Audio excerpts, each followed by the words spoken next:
let's just focus on the cartels because everybody hates cartels, right? And is it going to go anywhere? Everybody? No. I mean, where am I going to get my drugs, to be honest? I mean, sorry, wrong audience. Yeah. That was a Fox News answer. We know of new methods of attack. The Trojan horse, the fifth column. Greetings and welcome back to another exciting installment of the Fifth Column podcast. This is your weekly rhetorical assault on the news cycle, the people that make it, occasionally ourselves. I'm Kmele Foster. I'm thrilled to be here in New York City for at least a couple more days. I guess we've got almost 60 days until the new guy's sworn in.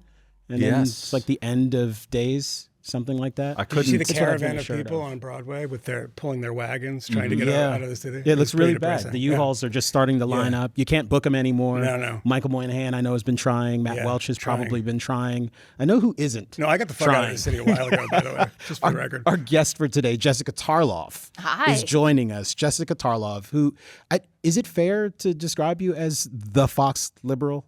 Like with a capital L and a capital T? Who else is there? Who's the other liberal? The seat on the 5 with Harold Ford Jr. No, who's the liberal? It's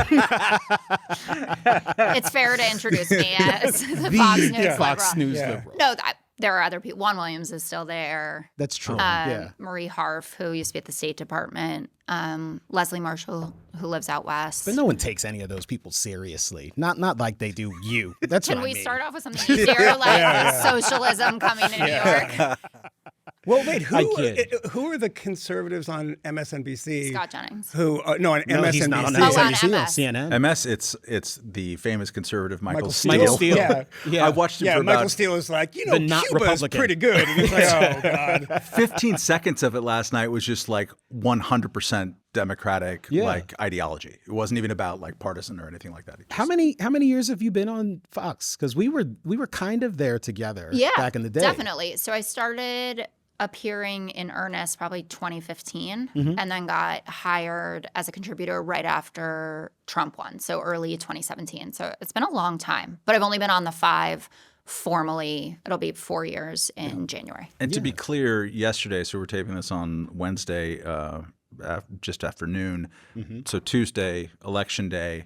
This Tuesday, this election day, was that the best day ever to be the Fox News liberal? Or is today, the day after, today is the day. even better Today is to even be? better. Yeah. So I chose today. Harold was on yesterday, and I was like, I want results. Yeah. Even when it's a Loading. bad results day, which has happened, and coming in and doing the show after Trump won the 2024 election, and like thinking about how you can be thoughtful but also defiant in your values, which I take very seriously in doing this job. I know a lot of people minimize it, but I'm like, I actually pay attention to what I'm saying and what I'm trying to telegraph to people, and also not that like I'm going to be swayed by someone, coming up with like, because they'll throw the, well, don't you love Donald Trump now? Or I heard you're wearing a MAGA hat at a dinner in the West Village, like all of the bros.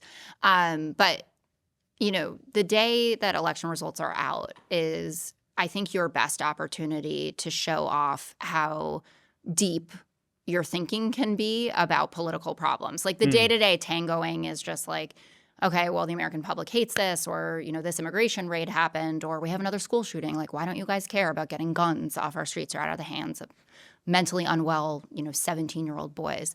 But elections, especially when there are a bunch of them, provide so much fodder for thoughtful conversation. So I always like to be not on election day, and but you the could day have that after. gun conversation today because there was a red flag law that passed in Maine, wasn't there? I was looking down I think there was one in Maine. Did it that pass? passed. Yeah, I think so, yeah. The big one in Maine, I think, was about absentee ballots. Absentee ballots, which, and like voter ID too. Yeah. And I think There was a minimum wage one that lost in Olympia, Washington, I believe. In Olympia, Washington. Yeah. You don't say. In Olympia. I don't know if we should Why start did they all the way. say like it should be $200 an hour or something? That's an Olympia kind of vibe. Wow. Well, Evergreen College. Well, we probably shouldn't start so far down the ballot. We should probably go. It's not. Like, we're not up to starting the there. top I'm just there. making a comment about the guns thing.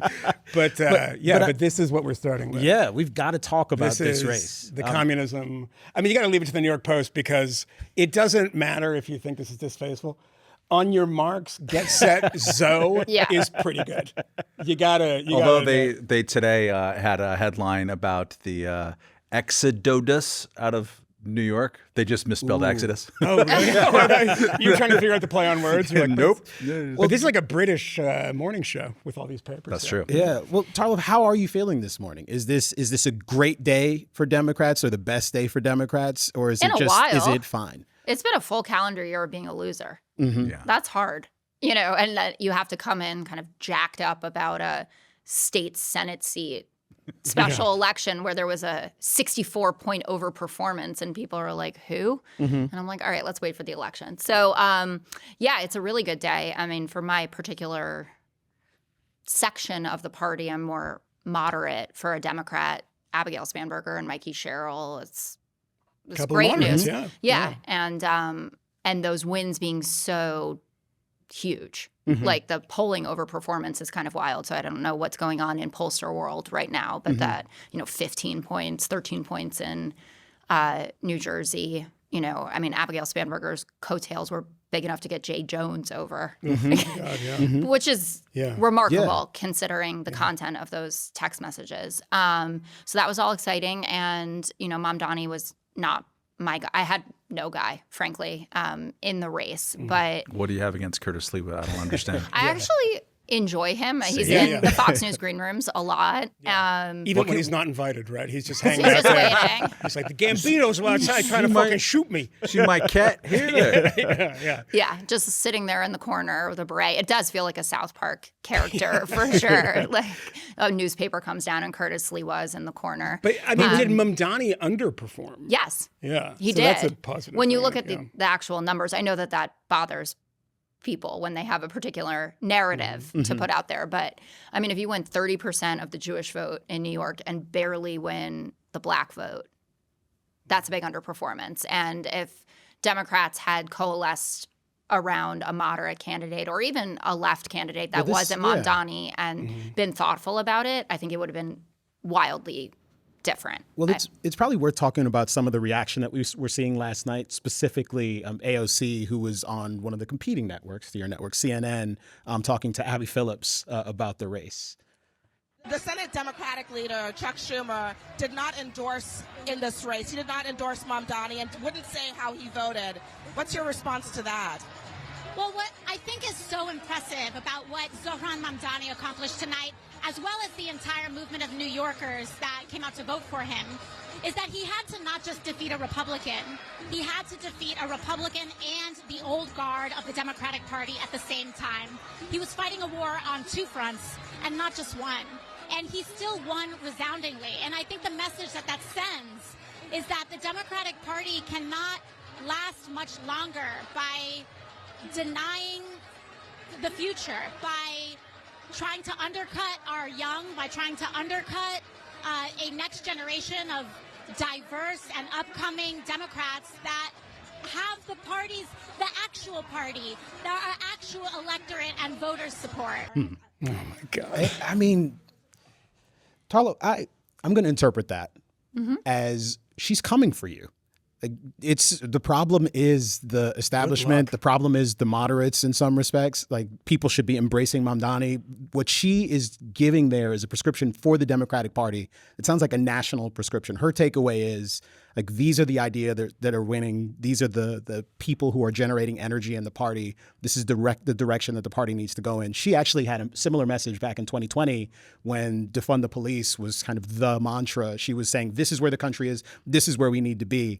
I think she's probably wrong in both cases. And part of the reason why I asked, like, how excited you are is it's weird that Mamdani is the person after you did pick up two governorships, New York and Virginia. Both of those are kind of important and consequential, and the story is very different. Like, these people with military backgrounds who are in fact moderates, Mamdani probably would not have won those races had he been running in those places. I mean, it at least would have been very, very close, even in New Jersey. No, it would a 0% chance. Yeah. Like, there's no way when you look at, like, remember the graphic after the 2024 election that the Times had with all the red arrows? And they were all going towards Trump, except there were a couple of blue ones, like in the Atlanta suburbs. But that was it, right? So there were a few, like, radicalized wine moms that had shifted further blue. But otherwise, it was the whole country. And the top 2 states that turned the most red were New York and New Jersey. So you're telling me that Mamdani, even without all the press swirl about him, even if people just listened to him, could have gotten anywhere near what Mikey Sherrill managed to do. And today the Republicans are doing cleanup. Like, Jack Ciattarelli wasn't that great of a candidate. He came within a few points of Phil Murphy in 2021. Yeah, He's a good candidate. Yeah. He made bad decisions down the road, down the end of the road, I should say. Like, I always think it's funny when people spend, and this probably happens on both sides, but I just spend most of my time with conservatives, where they hammer you about all the mistakes that you've made. Like, you sat here for 4 years and you told us that the economy was great. Don't believe your lying eyes. Bidenomics fixed this. The prices of eggs, gas, whatever. Kamala goes on The View, can't come up with anything that she'd do differently. Jack Ciattarelli shows up at a debate, gives Donald Trump an A, and won't fight for the funding for the Gateway Tunnel. It's exactly the same set of mistakes that were made in the Biden-Harris campaign. And they would have been easy to avoid. You just say, Donald Trump is the greatest president of all time. I firmly believe that. There are a couple things that really matter to people in New Jersey that when I get into office, I'm going to go down to D.C. and I'm going to talk to him about that. And number 1 on that list is our infrastructure spending. We need to make sure that the Gateway Tunnel is the most beautiful tunnel that ever existed, or whatever it is that you have to say. But they didn't learn any of the lessons from our mistakes and repeated them. Mamdani would not have won those races. Those women are great candidates. Like you said, you have a CIA officer, you have a Navy pilot. On top of it, they were in the top 5% of the most bipartisan members of Congress while they served. They work with Republicans all the time. And emphasizing the fact that you can actually accomplish things and that you could pull an idea from the right and that it could be a good idea and figure it out is something that really appealed to people. Yeah, I mean, the hyper ideology of somebody like AOC is not something you see in these candidates. AOC was asked during the CNN town hall about Marjorie Taylor Greene. Said, would you work with her? She's making noises that seem like they overlap with a lot of your policy priorities.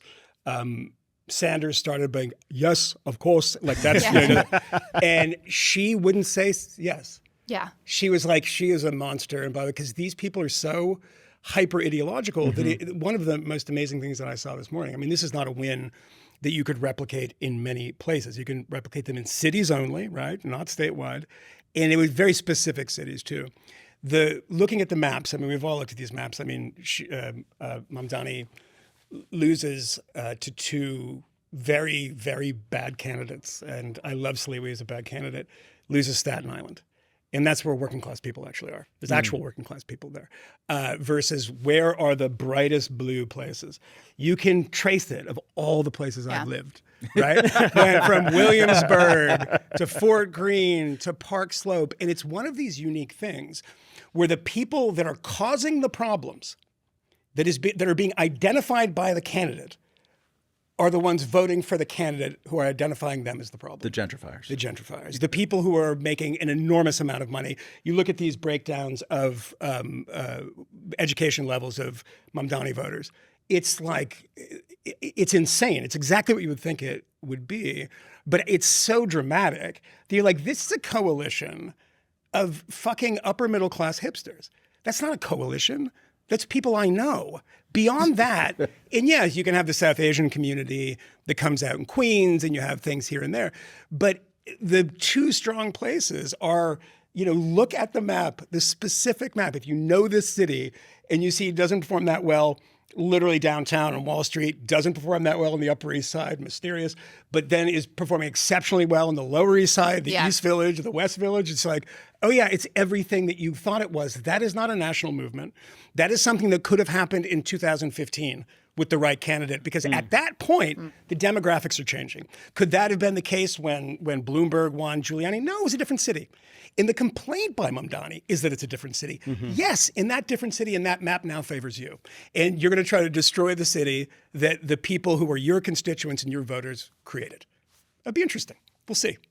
It will be interesting. I mean, I think it is important to, tip your hat to him on the things that he did right. So the social media, I mean, tons of ink has already been spilled. It will continue to be spilled, obviously. Completely compelling digital campaign, but he outworked absolutely everybody.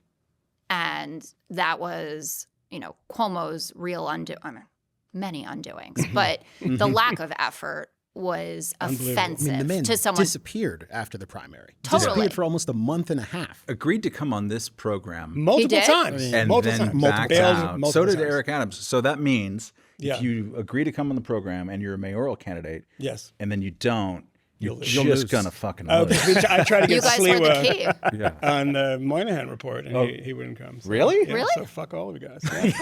Yeah. We've been trying to get Mamdani on Raging Moderates on my podcast with Scott Oh. Galloway. Won't come. Well, yeah, you guys, again, are the problem. Galloway's Yeah. he's a Well- he's a Zionist. Afraid of the big dog. Yeah. The big Yes. Jewish dog he's afraid of.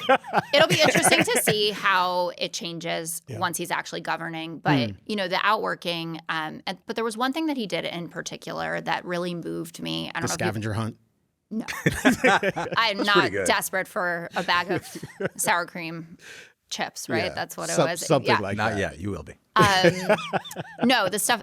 That's another thing I want to talk about. What he did for young people. But he showed up at LaGuardia at like 4 or 5 in the morning to talk to cab drivers. Huh. Yeah. And seeing the people that make this city run that we don't notice, that we just walk by all the time, and they're The going halal about food carts You're guys. Right. Yeah. He And he name checked them in the speech too. Which, by the way, he said none of them, they're his voters, but none of them could afford to live in the city, so maybe they were voting illegally. That's for the 5. Let's get on that. you guys are helping me with prep. Yeah. So I loved that because he was like, it was a campaign that was really focused on people that don't have the same kind of platforms that we have.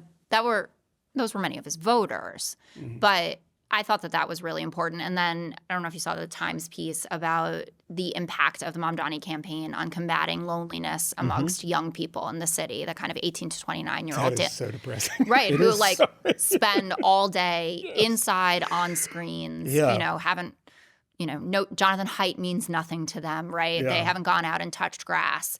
And they went and did that for this campaign. And I think that's one of the main things that I'm taking from it, that a candidate that can win across the country, it's not his politics, but someone that can inspire people to care like we did about Obama for me.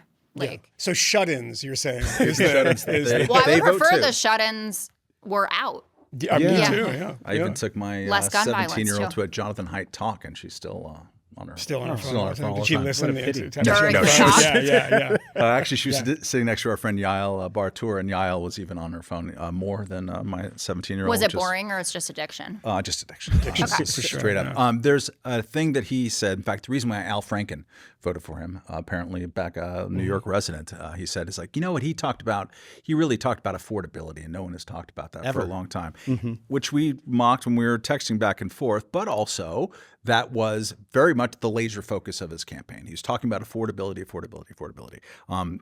It was also kind of a large focus of the Trump campaign and a lot of Republican campaigns, just like that 1 year ago, back when Jessica started being sad. So I was just today, I was seeing a tweet by Ron Wyden, who was like, I'm standing with these X number of senators, and because this is tied in with the Supreme Court case about tariffs that was heard this morning, oral arguments, and wow, did the government get destroyed? It's amazing. So good. So good for those of us who don't like Gorsuch, tariffs. where have you been? Yeah. Gorsuch has been around. He's showed up for work since he's been appointed. But Wyden is like, we're standing foursquare against the presidential authority, and we think these tariffs have been ruinous. It seems like, I don't know, that if you're talking about affordability as a national political party, and you notice that this guy did pretty well about affordability, maybe this would be a great time for the Democratic Party, Tarlov, to say, you know what, tariffs are bad for affordability. We are the party who's against tariffs because the Republicans have switched sides. Is there any chance in hell that they'll take that kind of feel like lesson they time? have. Some have Really? done that, Yeah, As I mean, like a- even as a- Bernie says he tempers it with, I think sometimes it's important, we need to manage to rejuvenate the manufacturing sector, and we've lost out a lot to other countries. And Sherrod Brown is very good at talking about it too. But in general, they've been railing against it. I mean, you could do it not only on the affordability front, but just saying everything that he does is a constant violation of the Constitution. which is where Rand Paul gets in. He's like, these are just not your powers. And that's what, at least from the reporting that I saw so far and what's gone on in the Supreme Court today, where they said it's a slippery slope, right? Then he starts saying, well, I could do this. You can do I this, could do this. and have the use this for a climate emergency and have the president. Or and he goes, but that's a hoax. And he's like, I knew you would say that. I can't remember what Justice was saying. Okay, these IEPA powers, Switzerland? It was like, well, and it's like we have a trade surplus with Switzerland, number one. And number two, what's the emergency here? And it was like, look, you got to take it as a package. Man. It was the worst argument. I couldn't believe it. It sounded like one of Did you Trump's... actually listen to it? Because no, I didn't. I was reading. It's even worse because the guy was nervous as hell and just speeding through it. Wouldn't you be? Yeah. Also, I feel like Marjorie Taylor Greene is who has to go. Is pulled back on tariffs. Too, by the way, because this is what happens when you say, oh, it's going to be all wine and roses and, rainbows. And then your constituents who are farmers are like, shit, I can't sell any of my products. Yeah. And then she's like, we have to have some tariff relief for our farmers. And it's like, let's broaden the aperture there. But you're starting in the right place. So that's good. So is what we've seen with the Trump administration, who talked about affordability and delivered tariffs and pricing uncertainty and craziness, is this a foreshadowing of what's going to happen when Mamdani actually tries to implement his policies? If he goes after, free buses, government-run bodegas, and rent control as the actual remedy to the problems facing New Yorkers, this is probably not going to work. We talked to John Lovitz earlier in the week. Yeah. And what he said to us, I'll try to paraphrase John it. Lovitz is the... I said Lovitz. I always confuse the two. I was really disappointed when he came in, and then afterwards I was fine. I was like, he's cool Hello, too. Kmele. But we still want John Lovitz on the podcast. But he was suggesting that Mamdani's already moderating. It seems that he is going to be moving in a more practical direction. He'll get the right kind of people around him and perhaps govern in a more moderate way. He needs Albany for a lot of this shit. Right. Like, I had Kathy Hochul on last week, right after the rally. The booing. And, she was playing coy about it. It was like, she said, I thought they were talking about the Bills. Yeah.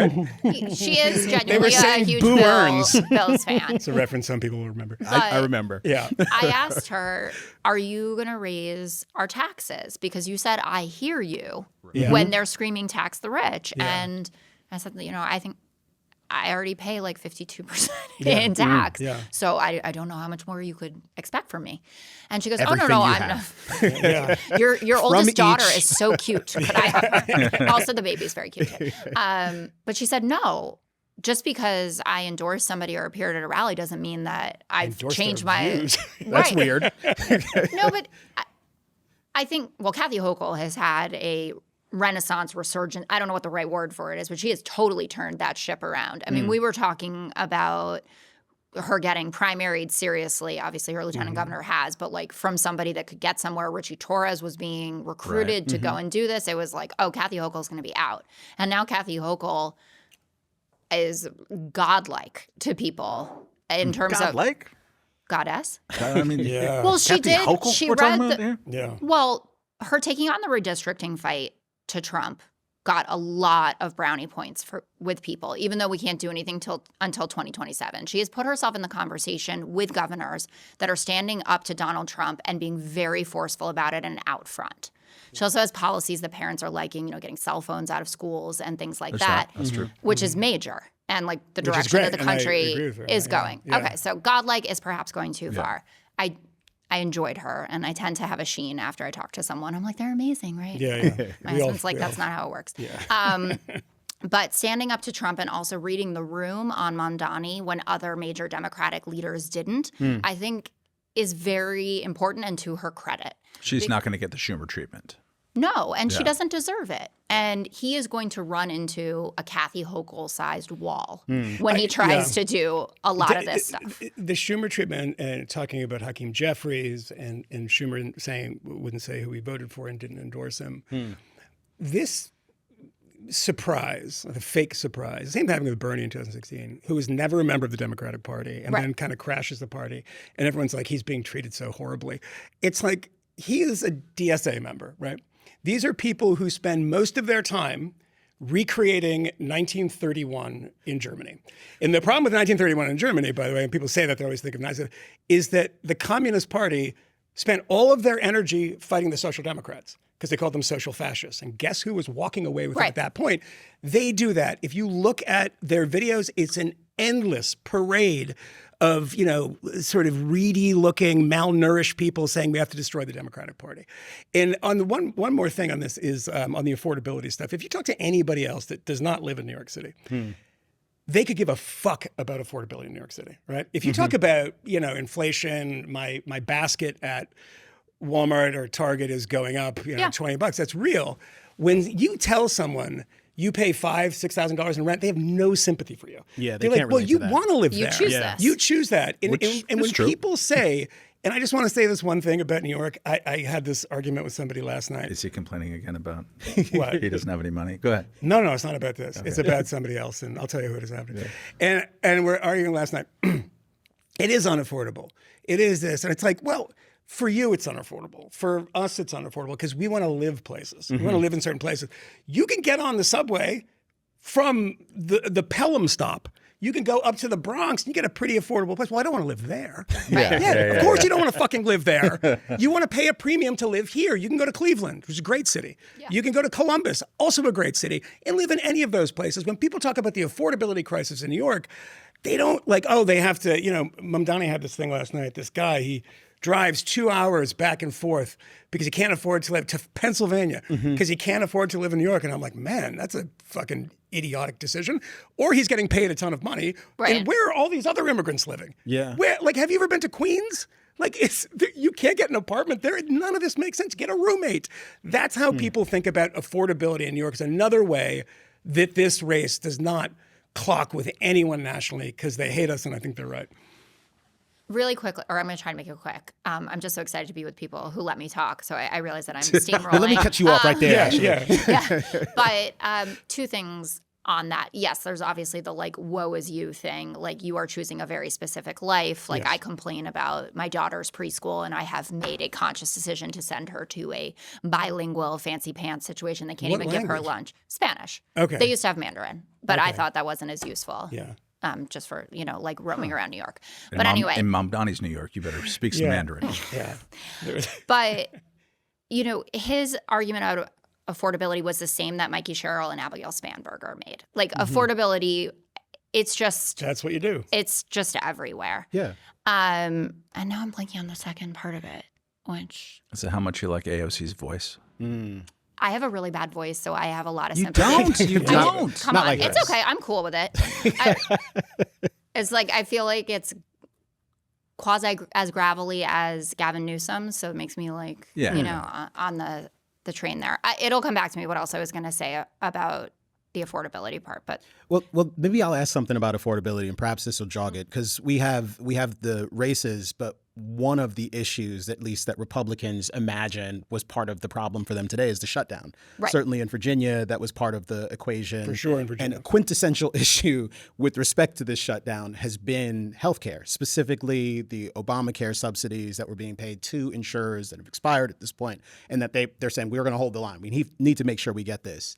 I think there's something about rent control and Obamacare that or the Affordable Care Act, if you prefer, there's a common thread there, which is they're never addressing the actual cause of the high prices. No. They're only trying to kind of tamp down the fact that there are high prices. So you just give bags of money to the insurance providers, and hopefully that will make insurance a little cheaper. And you just freeze the rent for 4 years, and whatever the dynamics that are driving up the actual costs of rent, we'll ignore those.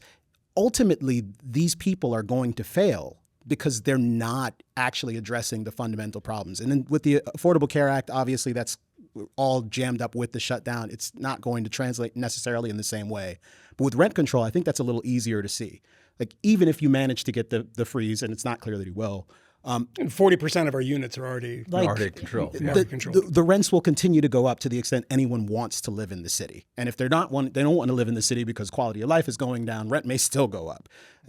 They do have a very serious problem, it seems. And when I say they, I suppose it's you guys, the left. You need ideas that are actually tailored to the things that are causing the problem and not the fact that people have to experience high prices in general. Yes, it's not enough to say, I feel your pain. You have to have a good solution to it. And not only do you need a solution, but you need a solution that'll fit on a postcard because no one has the attention span to listen to a Democrat talk about anything because we go on and on and on. Including Spanberger last night. I tried to sit through that speech. Nope. So boring.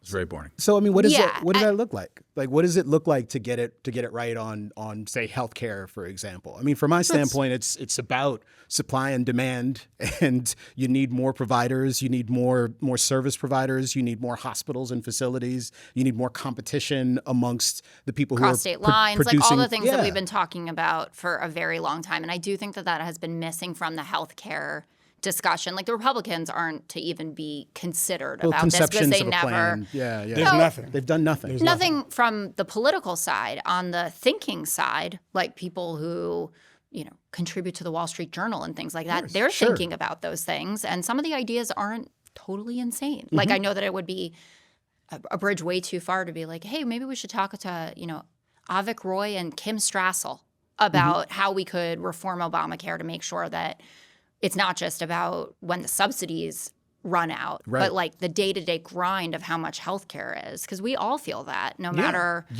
where you are. I pay an extraordinary amount for my healthcare. It You're is a leech on the system. It is, and I am a leech in the system because I'm type 1 diabetic.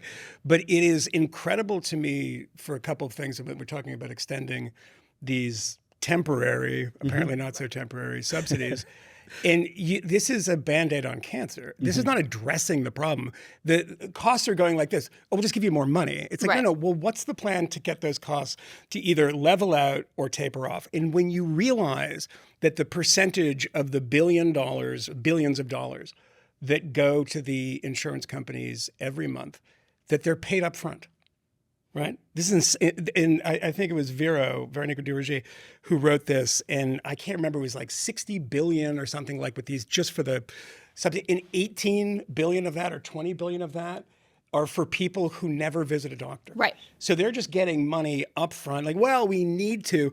The incentives are totally wrong here, and it's the old saw that who are the great, what is the great enemy of capitalism? It's capitalists, because they want to protect their markets, right?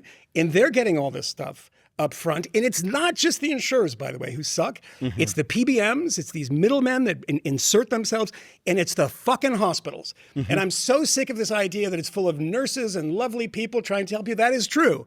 But also, there was a Price Transparency Act passed by the Trump administration previously that you had to have the prices available to people. Because if we show some price transparency, people react as consumers do. Guess what happened? They buried it under a pile of paperwork.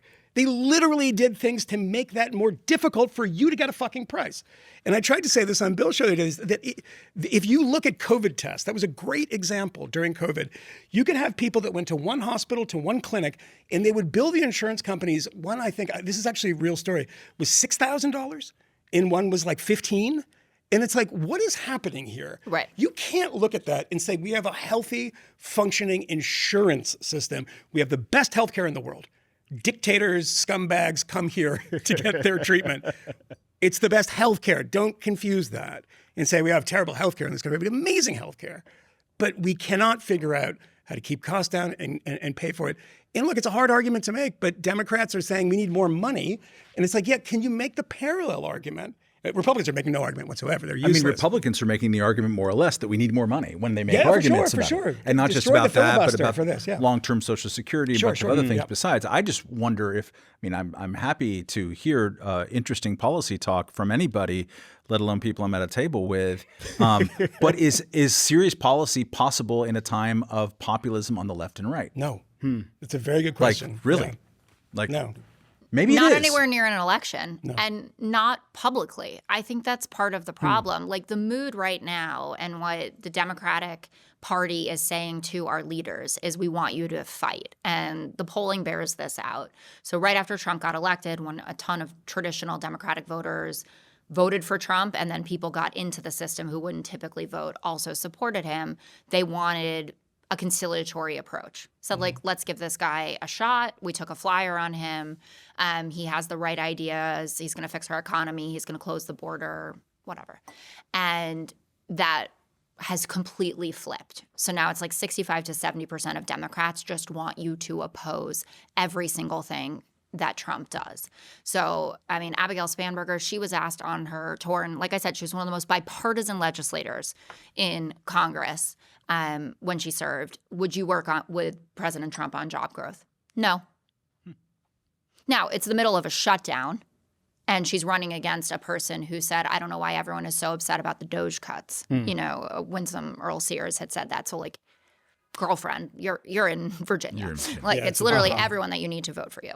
But what has to happen publicly cannot be what happens privately if there is any prayer of accomplishing something in Washington. So I don't know if it's like they're going to have to meet under the cover of darkness or whatever. But, you know, if you're to have a bipartisan bill or some kind of solution to do anything that will long-term help us, like real healthcare reform, like real immigration reform. You know, Tom Suozzi, God bless him, always has an idea for a bipartisan immigration bill, right? Like, this is how we can do it. His new one is, let's just focus on the cartels, because everybody hates cartels, right? And is it going to go anywhere? Everybody? No.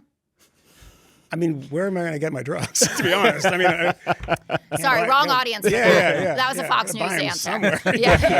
Yeah. But it's hard to find a gang of 4, a gang of 6, a gang of 8 these days who want to attach their names to something, like James Langford, who he got crucified. Right.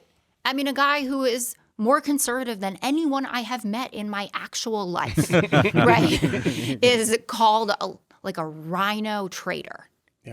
And I think that looking at Mamdani's spirit, that kind of mentality will be more pronounced on the left than I think would be healthy or productive. Because, like, my stance is I just want you to win, whatever it takes to win. And that's what Nancy Pelosi was so good at. She always told the caucus, you do what you need to do. Tell them I'm the devil, or you ask me to campaign with you, and I will stand side by side with you. We need to win the seats because you can't make any change unless we have the numbers. So everyone went out last night, you know, from Mamdani, Spanberger, and Sherrill down to, you know, a public commissioner in Georgia race that's overperforming by 20 points. And they did what they had to do to win those audiences. And what scares me about AOC and these conversations about saying, like, Mamdani is the way forward is that is not letting people run their races. Basically, I just want you kind of keep your head down and say, I'll help you if you need it, and I won't if you don't. And I'll see you at the finish line, and then let's try to make life better for Americans. Do you think your colleagues at Fox News, the people you sit across from the table, from most of whom are pretty stalwart Trump supporters, do you think they overplayed their hand in thinking that, oh, we are running the culture? I mean, how many times I heard people say that?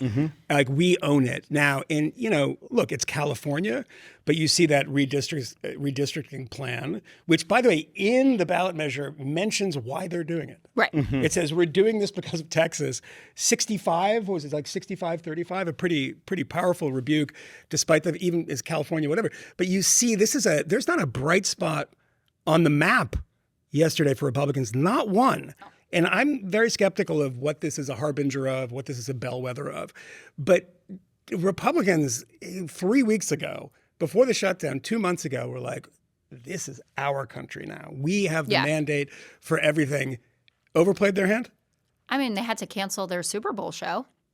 That's right. So, yeah, they did. I mean, I'm not a particularly cool person. Like, I'm a 41-year-old mom. And I get that, and I'm come to terms with it, but I was still point will that never. Out, but I thought it might be rude, but go ahead. Yeah. But you will never be able to convince me that Dana White is the culture for the whole country. Yeah.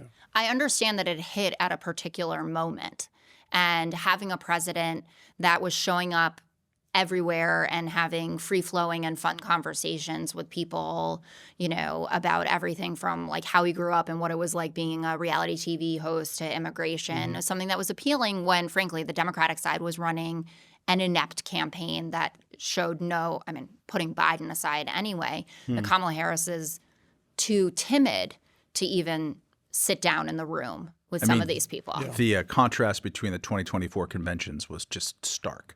Like the Republican one was fun. I mean, unless you just super, super hate Republicans even more than I don't like the Republican Party, like there was some like free-flowing looseness, unpredictability to it. The Democrat one's like, we are incepting joy. Are you taking the joy? Remember they're handing out American flags, like, you like America, tell them. We did have more flags than they had. But also I was in Milwaukee too, and they were rightfully so high off the fact that Trump had survived the assassination attempt. I mean, that is a jolt of adrenaline that you can't even. But I was being told, like, oh, we're going to win the black vote, like after the assassination attempt when we were, because we filmed the 5 from Milwaukee, and I was like, I'm sorry, come again. Like, not discounting the inroads that were made. And we should note about the races last night, every gain undone. And to your point about California, so Newsom overperformed his own recall election, which is a big deal. But importantly, the Kansas State Senate said today that they want to drop their attempts to gerrymander. Oh, really? Texas should drop it. We'll see what they actually do, because I'm sure Trump will call and say you still have to move forward with this. I should say the Kansas caucus. But in Texas, that gerrymander could easily become now what they call a dummy mander, because if that was relying on the Latino numbers from 2024. You're not getting that, or if last night is a harbinger of what's to come, you are not getting back to the 2024 numbers again on any planet. Very good point, and so they should be looking at this seriously. You know, it doesn't look as good for Indiana, Missouri, whatever. If you want to cut out the one representative of color in South Carolina on the congressional level, like the one black representative, Clyburn's district. So I'm not discounting Tim Scott on the Senate level. I meant congressional level. You're saying he's not really black. I'm making no comments about his race or his relationship. I remembered what I was going to say about affordability, though. It's not the most important point, but it did. Pretty good. That's amazing. You kept that. I would have abandoned that ages ago. It's mommy brain, frankly. Don Lemon was right, actually, about women's brains? Brains, that it's foggier post-children. I've never heard the expression from anyone I know, Don Lemon Lemon was right. I was like, what did it was just more of a joke. Like, Nikki Haley is a woman of a certain age, and my brain is scrambled, but I get there eventually. The most important thing that Mamdani said, I think, about affordability and his campaign was in a CNN interaction. I think it was with Erin Burnett, and she said, you hate billionaires. Like, you say billionaires shouldn't exist. AOC says it. Bernie says it. And he says the real question is, should working people be able to exist? And he ran this campaign trafficking in the idea that New York used to be a place where a working person could have a good life, right? That you could earn $50,000, $60,000 and your kids could go to a decent school and you might be able to take a vacation a year and you could be happy. And that, based on, what we've been talking about, is not possible anymore. And I think that really resonated with people, and it struck me because, I live a very nice life here. I still bitterly complain about my taxes and all the inconveniences. But this is not a city for upstarts in the same way that it was. You don't want to come here and be like dirt poor and think that you're going to be able to get ahead. It's still the most exciting place to come and like build a business and be an entrepreneur and go out and party and do these things. But it is, if you're 25 years old, it feels like a mountain you cannot climb, that you're going to be able to get out of your bracket. I don't want to save that for people, though. I don't want to do that for people. Okay. I mean, the way that Brooklyn became what it was is because Manhattan became unaffordable. The reason Williamsburg is now a great outdoor mall was because it was a cheap place to live. And then people moved to Bushwick.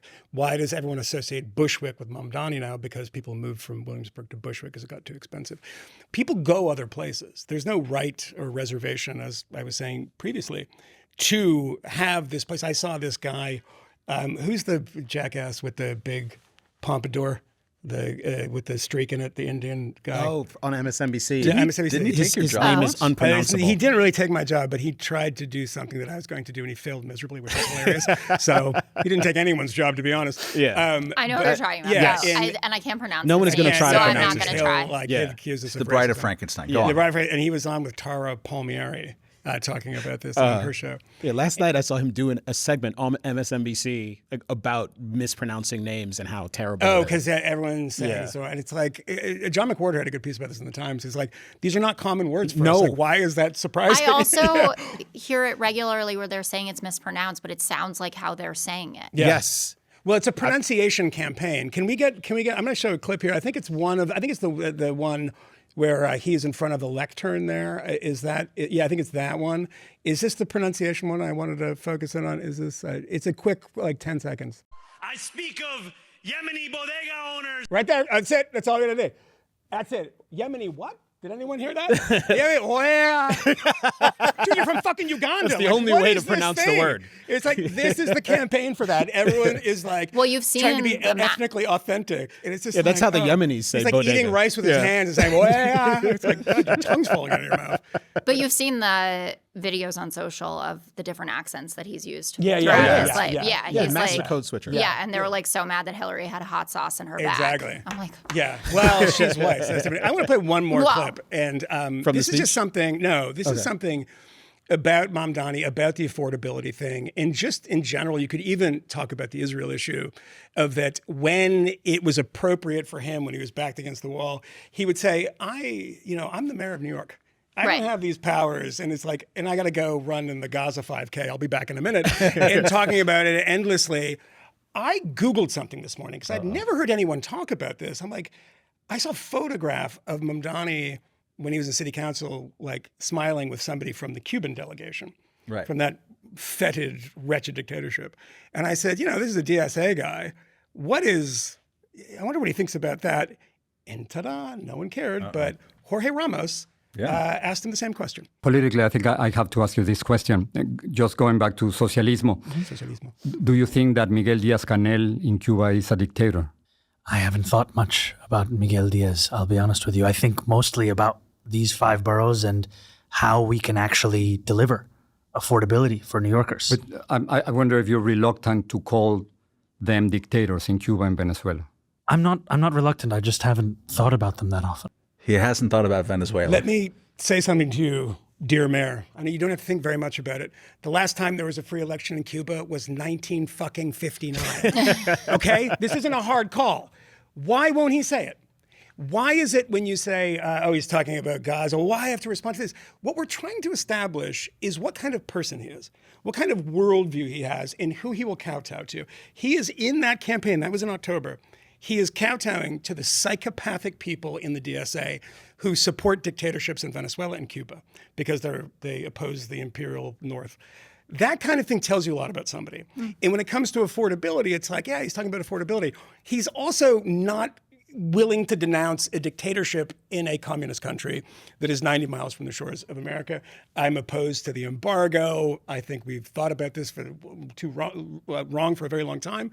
But if you can't do that, this cover, not that unjustified, to be honest, if you can't say that those two people are dictators. It's also a little hard to believe that you spend most of your time thinking about that issue, and the closest you've come to plans and ideas are, we'll figure out how to pay for everyone's child care. We'll open some state-run bodegas. Minimum wage will double in like a week. Stay around Bohemia. I won't do it. We'll increase literacy in the countryside. We have a 5-year program. It's going to work out Like great. rent control. Like those are your bold ideas and But strategies you know what? for making New York affordable? He tried. Did you all watch the speech last night? It was. yes, I did. There are high points and low points. I think he lost Moynihan with the Eugene Debs in the first sentence. In the first fucking sentence. First moments. Got a big cheer though. There's worse socialists in American history, but also Don't fall for that because socialists. he was unfairly we go. imprisoned during the First World War. But he was unfairly. I won't get into it. I just go. But he was trying for some of his applause lines, like doing the he says the first half and everyone's supposed to say the second half, and they kind of did it. Whatever, free everything. We're going to collectivize the grain.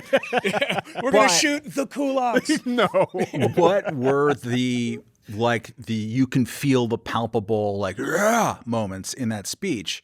I counted a couple. One was right from the beginning when he had the great line about Cuomo. I hope that's the last time we ever have to hear that name again. Shots fired. Which was a shots fired. But also, we took on the establishment. People love to vote for the anti-establishment guy. Yeah. And I think that anti-establishment love is more than the free fill in the blank part there. People are naturally attracted to that. That's the moment of populism, and there hasn't been an opportunity to vote for somebody anti-establishment except for AOC in New York, and that's one reason why that she created this great sense of thrill among people. So I don't know. I mean, there's the age gap on the Mamdani vote is insane. Yeah.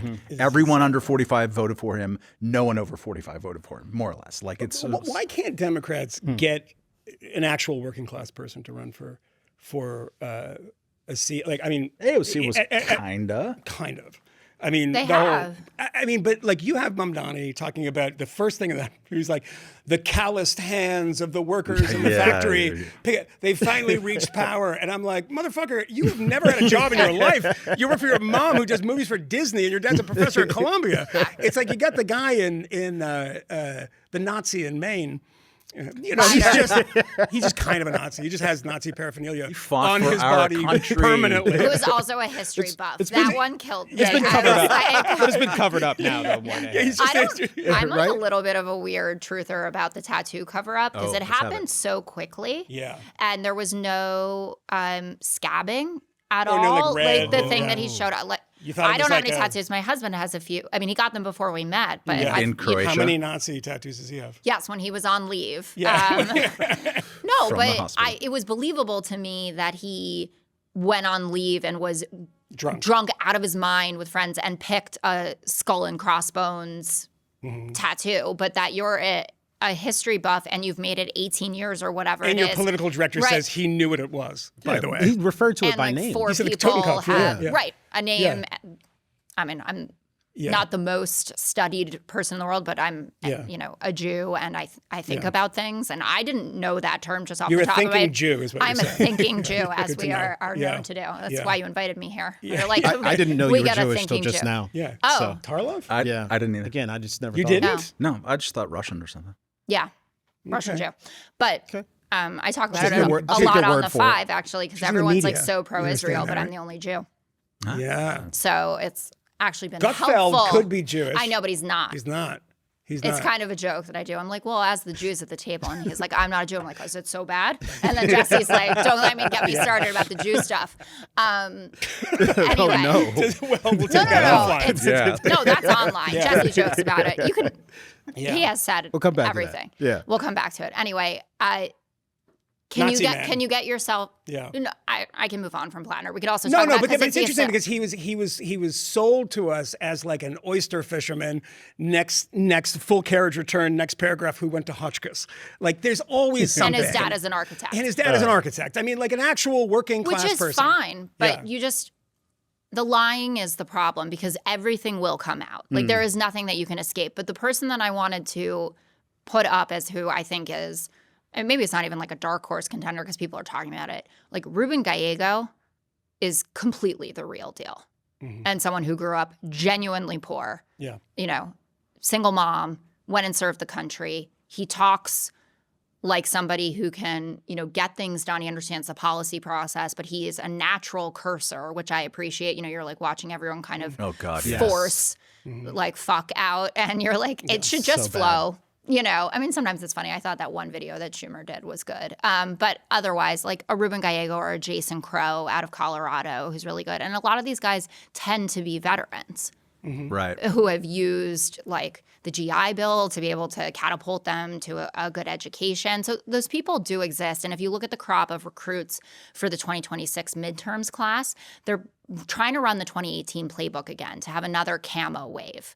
And I think that that's one of the central arguments that Democrats really need to make against the Republicans, which is like, you don't have patriotism and nationalism like on tap. Like we have this part of why there were so many American flags at the DNC as well, because like so much of what's going on under the Trump administration is anti-American, not only, going against the Constitution, but it's just not the vibes of what this country is about. And on the working class thing, I think it's also true that these candidates who are in the DSA end of the party, which is kind of a new end of the party, and there's always been a little bit of it there, but it's much more prominent now. They tend not to be working class people. And they tend not, I mean, I'll give you an example. Where I am in Brooklyn, my city council rep, Chi Osei. Yeah. The one who said "rest in piss" about Charlie Dick Cheney. Kirk, right? No, I think he did that too. Both. But it's like he's like, I'm a Haitian American working class. His father was Jay-Z's lawyer, and it's like, his father was Def Jam's lawyer. It's like, guys, every time you peel it back, the person vamping and pretending to be a working class person is the radical one. Is going to be somebody who comes from some elite place and went to college and read Friends Fanon and did all this stuff. People who are actually working class candidates tend not to be radical. I mean, the most radical people who vote for Mamdani live in brownstones. I mean, there is a brownstone across the street from me that is, and I know they own it because I looked. Because I'm a fucking psycho. I hate that you can look. Yeah, I look at everything. I'm going to look at yours. If anyone does, Acris. That's all you need to know. Acris. Google it. And you look, they own the place, Mamdani things in every window. And it's like, these people have like a $6 million apartment and they're going to sell it for, and by the way, if they get into that tax bracket where they'll figure out a way not to pay it. I guarantee you, these people are not volunteering to pay. They take write-offs, don't they? I don't know. The write-off thing drives me crazy, by the way. Don't have an accountant. Just pay the full freight if you think people of your social standing should pay more. Why are you writing off this? And well, that's the tax code. Give them more money. Stop bitching about it. I want to see just a stand-up daily show where a camera follows Michael around. Things to trigger his class rage. By the way, one today. This morning, I took a picture of it on the way. Of course. You think I'm fucking kidding? You think you're joking about this? We know. I ruined my family's life. Everyone hates me. They can't go anywhere with me. I walked down the street. There was a for sale sign on a brownstone, and somebody had written in marker, Bed-Stuy is not for sale. And I'm like, no, it actually is. Right there. No, really. It's really. My neighbor, I saw the listing. So. My neighborhood, if you just judged by the window signs, it would have been about like 55 to 45 Mamdani over Curtis Sliwa, because you live in that place though. Every Italian put every last Italian in Carroll Gardens put the Sliwa sign on, and the actual vote was Mamdani won by 40 points, and Curtis got less than 4%. Yeah, they don't show up. I think Italians, a lot of people. Come on. As an Italian American. I mean, is there anything else from the speech yesterday that stood out to you guys? I mean, he took some direct shots at Donald Trump, told him to turn up the volume, which... Yeah. I mean, so that contained for me the best and worst part of the speech on some level. The best part was him, and I think this is kind of interesting to think about in terms of the whole wipeout for Republicans yesterday, is that he did a little rap about, we are immigrants in the city. We are the fill in the blank ethnicity who do this fill in the blank job. He had a whole run about 7 or 8 that was kind of cheesy, but also kind of great. And then at the end of it, it's like, and now we are the mayor too. Look, I'm an immigrant, and we will play essentially defense against Donald Trump. Donald Trump thinks he can come in here and start like busting chops with immigrants. He has to go through all of us, which I thought was because that's going to happen probably. Like, I think there's a decent chance that Trump is going to take aim at Mamdani's New York because he sees him as a foil. And Trump to Mamdani, drop dead. Yeah, I mean, they already did it with the tunnel projects or whatever, and that didn't work out so great. So I thought that was kind of powerful. At the same time, and this is something Van Jones said yesterday on CNN, and I thought he was pretty good yesterday, that the speech as a whole wasn't as sort of smiley and positive as he had been. It was not unifying. It was not unifying. There was an edge to it. And it especially got edgy when he brought up Trump. The second half, he volunteered for the job, and Gavin Newsom also did this last night because he's always volunteering for this job, of being, I will be your anti-Trump guy. Yeah. That's when his whole face just like, no more smiling. It was the one thing to make Mamdani not smile, to talk about that. And I didn't like him volunteering for that job because that's not the job that matters to me here. And I think he sort of like, you could feel him getting a little bit too excited, a little bit too premature with this. So I thought that was besides the Bane flourish at the end, which is just insane. I thought that was the worst part. Yeah, I mean, Democrats are going to have to be very careful on this they started to learn a lesson, particularly about wokeness and sort of stupid things like that. Gavin Newsom, and on my show last night, I pulled 2 clips. One was from the BBC in March, where Gavin Newsom was like, look, we have to have a sort of a referendum with ourselves about what we want to be as a party. The wokeness stuff went too far. And, and the host comes back to it and he's like, hey, let's drill down on that. You said the wokeness went too far. And he's like, the DEI, this ESG, and he's like, all this, alphabet soup. And he goes on about it. Then he has Charlie Kirk on. And then he does a bunch of things, other conservative. He goes on Steve Bannon's show and he's doing his little tour. And then 2 weeks ago, he's on a podcast. I sent you guys that one, right? This I don't know. There's 2 hosts, 2 black hosts, which is important because you can listen to some code switching. Oh, he was talking to Van Lathan. I don't think it was Van's show. Was it Van's show? I think it was Van's show. I saw it in a thumbnail. He was on with Van. Yeah. But he says look, we got to acknowledge that being anti-woke is just being anti-black. That's who these people are. And I was like, is this the same dude here? What happened in the Mamdani stuff? Which that speech was so just marinating in identity in ways that can be inspirational, because it's an inspirational city in that way, and I think it's great because of that, but ways where you realize it's the focus of almost everything he believes politically. Woke was not dead in that speech. Woke was not dead in that speech. And then you see Gavin bringing it back. Do you think that could be a thing that they don't learn that lesson? Because I've seen a number of examples of it recently. I don't, because I think the primary system is going to weed out a lot of this, not only on the presidential level, but on the more local level. Because the DSA wing or the progressive left talk this huge game about, the small dollar donors and all the enthusiasm, but they don't win elections. Mamdani did, but this was also a funky one. It had 2 opponents, and Cuomo massively overperformed, right? If you look at what he should have gotten, there were late breakers to him, like you say, old people who were not going to vote or certainly didn't show up in the primary, were motivated to Cuomo go and didn't vote. Show up in the election. Correct. So, if it had been different, if it had been, Mamdani versus another technocrat type, like a Jamie Dimon, the Post would be out of their mind happy today, right? It would have been a diamond bucks. And, him, it was good, right? Pretty good. Okay. Off the cuff. So the primary system does weed out a lot of this. And everybody has gotten the memo, I think, across the board. Even Bernie Sanders, I remember in the 2016 primary that he was basically making this argument that you can't have special interest groups. He was like, the only interest is money, and that people need more money, or in the working class, and the people with... That lasted until he was asked to do Black Lives Matter. Do you remember that? That was in 2015 in the primary, because that had become this growing thing. Oh, was that when people came up on stage? Stormed the stage. I do remember that. It was in Seattle, I think. And he was complete. I mean, because... And he was like, what is... And he just walked off. He wanted to do All Lives Matter.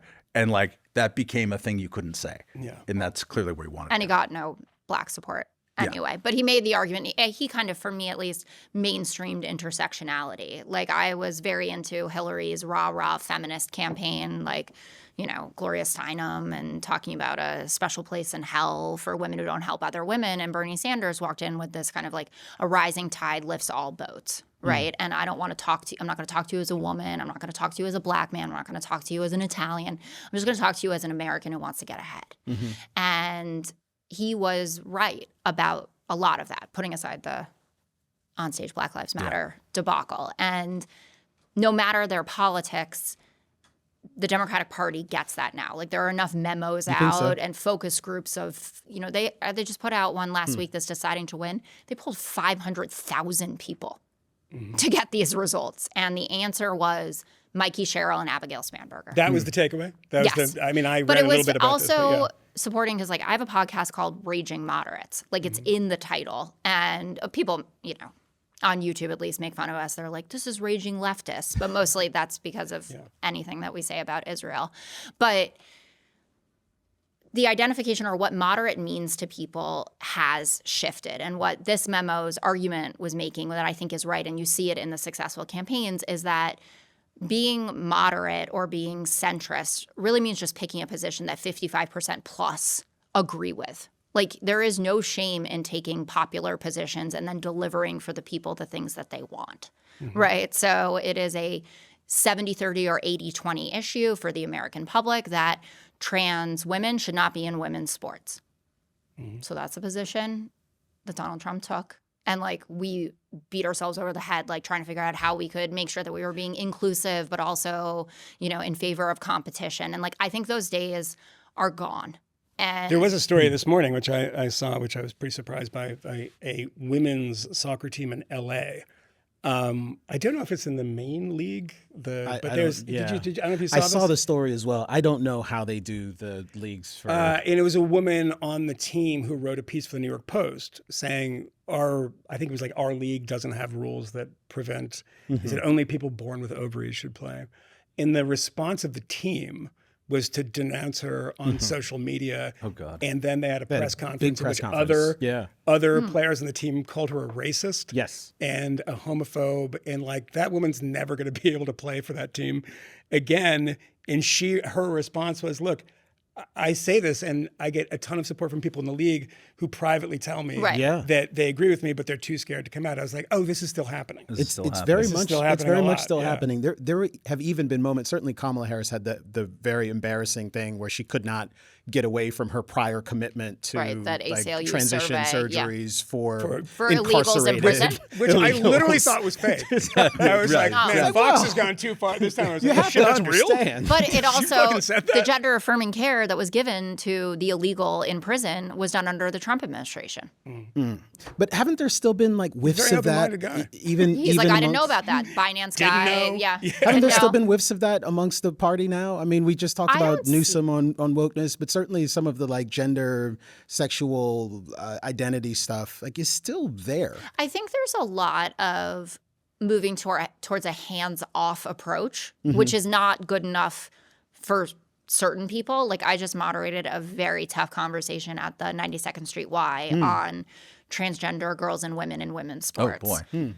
It was hard. I saw that on the schedule, It was super intense. Like, who were the people who were talking? A woman named Dorianne Coleman, who's a Duke law professor and was an elite athlete herself. Trans? No.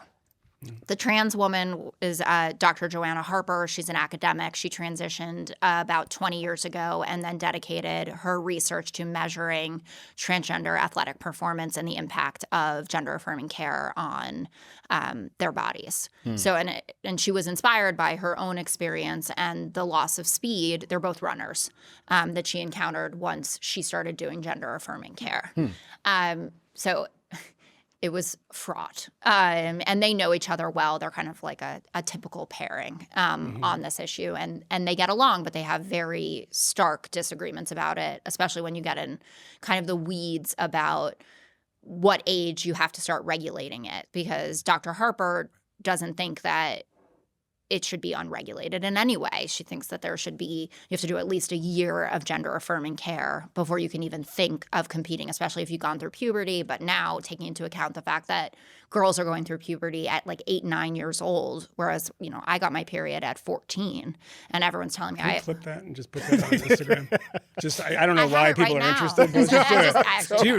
No, I'm good. If I get nasty, though, you could just say it. No, there's animals are at that. I was wondering what was happening. Keep you out Sorry. No, but I was going to make an Old Testament joke, but I'm not going to do it now. It's fine. Oh, I kind of want to hear it now. Yeah, it's fine. It really is fine.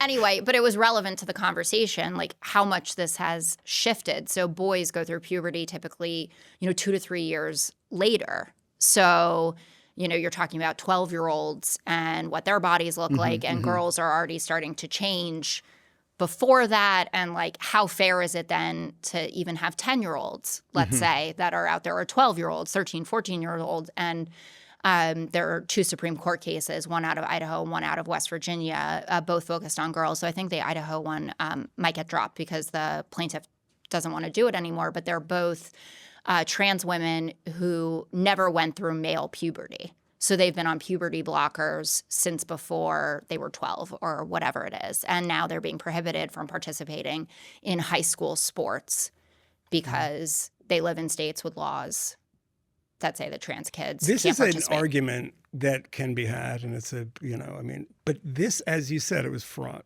Oh. The most anxiety that I've had besides Bill Maher. No, was I mean, about that's this. exactly, that doesn't surprise me at all. I mean, I think that subconsciously we haven't talked about that issue really at all in the show for that reason, because it's too fraught. We talked about it some. Some. And also, like, it was hard to sort out, like, where I don't want to do the stood. research. Yeah, a lot of research. And I want to, but I think it's interesting because it's the first issue that is fully an issue, like a public issue in which everybody has an opinion on, of the internet age. There's no others. And the response to it is one of utter destruction of your career, in your life. I mean, our friend Jesse Singal, who is the most blocked person on Blue Sky, and I don't think he's ever posted anything on Blue Sky. He might have posted one or two things, but Jesse is, when people say they get death threats, it's like, we've all gotten some people. Jesse is the one I'm like, if somebody said somebody attacked him in public, I would be like, that doesn't surprise me. Yeah. That's terrible and it shouldn't happen, but it doesn't surprise me. In this issue, which is the one I think it's made so difficult for Democrats, because I don't want to say opponents, because I'm taking a position there, the people that are, say, pro-transgender rights, blah, blah, blah, however you want to frame it, have created this infrastructure of intimidation. And I just think it's undeniably true. I don't think anyone can see what happens to a lot of people who try to have a conversation about this stuff in the response to J.K. Rowling. The laughing, who was the actress the other day who was asked about this? She wasn't in the Harry Potter movie, but I think there was, but she was laughing and she's like, oh, I don't have an opinion on that. I don't know. And it was this tacit admission that it's best not to have an opinion on that. Yeah. And the number of people that came out and denounced the woman who made them famous. I won't really denounce somebody that I was in a green room with for 5 minutes last week. Denounce the person that made their life, made them famous, made them wealthy, and to go out there. And then backtracked. And then backtrack, but when the culture changes, when they feel like there's a little opening, is that my suggestion for Democrats about this issue is just fucking abandon it. Don't even talk about it, because guess what? Nobody would notice. Well, Republicans would bring it up. They would the force thing. them to talk about Which it. happened in Virginia. Yes. It was the number one issue that they spent money on. It also was the top issue for only 3% of the electorate. Yeah. Yes. So Abigail could get through by saying, leave it up to the community. Yeah. Which a lot of people are comfortable with, because genuinely humanity wins out, and you can make an argument to people that, like, it's not bothering you if, if somebody's using a gender-neutral bathroom or whatever it is. Like, that was the big thing with the North Carolina bathroom bill law, right? That they thought it was a big to-do, and there were old conservative people in the backcountry who were like, pee where you want.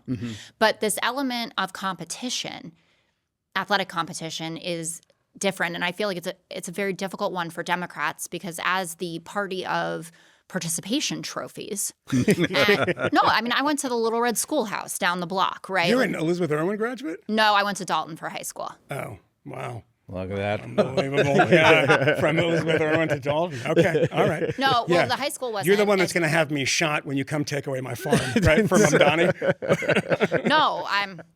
No, she's on in the trouble Jew with side. us. Yeah. Wow. But, no, It used to be all left-wing Jews. I Now know, but it's now different it's now. been- Well, for some, but seeing the difference between the primary and the full election, he got 46%, 45, 46 of the Jewish vote. In the primary, it went down to 30, 31%. And that was a mobilization. And I still think that might be kind of high, but yeah. Yeah, we'll see how it shakes out. But there was a clear message sent that the work that he did, it got him over the line, but it didn't repair what's gone on with the community, that you have like every reform rabbi in the city giving huge sermons about Buckwald, the Asian American, Angela, who I was surprised by that. and Elliot Cosgrove too. Yeah, they're considered very little. But you said sorry. No, but you I was said doing 3% in the Virginia race. Ranked it as the number one issue. I think this is a really interesting thing, because I put this to everyone, and the question is, as I was saying before, Republicans are like, the culture's ours. The cultural issues have receded, and they believe them to be a superpower because of the ad. The Trump ad. The Trump they-them. ad. Yeah. The Yeah, they, it was a them great ad. ad. Charlemagne It was a ad. great ad with Charlemagne. But I want to read you something that I think is unbelievable. This is the website of the USDA. The United Is States this the Department. shutdown post? If you look at the top of this, there is a note Yeah. from the government at the top of a USDA website that says Senate Democrats have voted 14 times against reopening the government. This compromises not only SNAP, but farm programs, food inspection, animal and plant disease protection, rural development, protecting federal lands. Senate Democrats are withholding services to the American people. Why? They're going to put this on the USDA website. They're withholding services to the American people in exchange for health care for illegals, gender mutilation, and other unknown leverage points. That is on gender the mutilation feels new to me. I knew it was about healthcare. And is it a leverage point? Gender, I suppose. I have some farmers like, man, I had them soybeans, but getting their dicks cut off over like that. Like the way that they believe that there is a magic power to that issue means they put it in the top of the USDA website during the shutdown.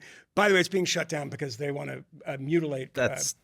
And I'm somebody who's very skeptical of that issue. That's crazy. But in the context of the shutdown in particular, Tarlov, there is a narrative around shutdowns and who gets the blame for them and who's ultimately responsible. And there's a particular argument that Democrats have made in the past when Republicans have been the ones who were, say, withholding their votes because they wanted to get something. Obama, that's kind of, right? This is your shutdown. Is there not a degree of fairness in the Trump administration's assertion that, look, they will only give us the votes if we will concede on this particular issue? What they need to do is just reopen the government. Is this not the Democrats' shutdown? He just has a shutdown question, didn't he? Yeah, I did. Yeah. That's okay. Guess what happens that time? I fully shut down. It's very brief. It's very brief. What I think is different about it, and that is to not to say that there isn't some grain of truth to it, but the times that it happened before, even in the first Trump administration, government was kind of business as usual. And between March of last year and where we are now, the Republicans did something really big. They passed the big, beautiful bill, or whatever they call it. And that stripped away Medicaid from tens of millions of Americans. And they also have been leading the Democrats on for months about these ACA subsidies, saying, of course, we want to do a deal on them. We need to make sure that we extend them. Our people use them. You know, like how Josh Hawley 20% of the time is a normal human, right? And he says like, oh, I'm going to have a standalone bill to give back the Medicaid. That's a Republican admitting that the Medicaid cuts are happening to Americans, right? He's not saying I want to give illegals Medicaid. He's saying I want to give Missourians He's also a Medicaid. Republican who loves the entitlement state, but yes. He does, yeah. He Okay. really That's what does. she likes about him. Yeah. That's why you love John. I don't, but I do know also that Why are you in he love with Jesse? rates really well. Yeah. That's what Jesse Waters told me. I was making fun of him, and he's like, don't diss my favorite guest. And I was like, why? He's like, he rates really well. He said this on air. It's very Really? funny. Yeah. Does he 'cause they do this track when him. he's on air with Jesse? Yeah, and he runs Yeah. from the Taurus. He does.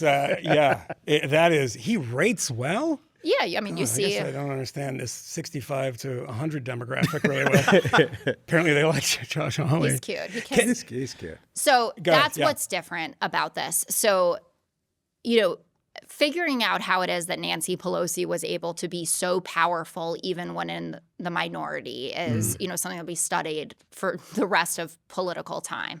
But I wouldn't be surprised, I mean, she's very close with Hakeem Jeffries, that there was some conversation about like how you can use whatever leverage you have to make sure that you get something out of this.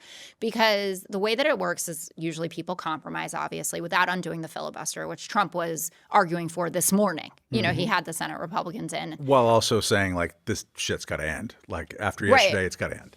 Right, because it hurt us in the elections. But Mike That's all Johnson they said care there were about. no And problems. both sides, by the way, yeah. I mean, that Chris Coons saying this is the only leverage that we have, Republicans pointed out. They were right to point it out because you are playing a game of chicken with SNAP benefits and with people's health care. And it's true. It's just it's gender mutilation. And gender mutilation. Yeah. I mean, some But of us not are the like, SNAP more benefits. please. Yeah. The SNAP SNAP benefits, benefits ultimately because of this, with the government shutdown. but they're And- violating the law Yeah, by that's not giving the SNAP That's benefits. a Trump thing trying to put pressure on Because in the Democrats. first administration, during his now the second longest shutdown in history, he made sure that the SNAP benefits were doled out. So you they make are sure the choosing soldiers to get do paid. this. Yeah, you make all sure all the procedures money's are- appropriated. Yeah. And And there's two Russ judges. Vogt doesn't care. Two what- judges that say use the emergency fund, but even that emergency fund is apparently a month and a half or something like And that. it'll be done by then. One But hopes, You but can't yeah. back pay someone's stomach being full. Yeah. That's what's so different about the SNAP benefits versus like, and I get it, people live paycheck to paycheck, but I don't know if you heard the Daily yesterday, but they were out in West Virginia talking to people at food pantries.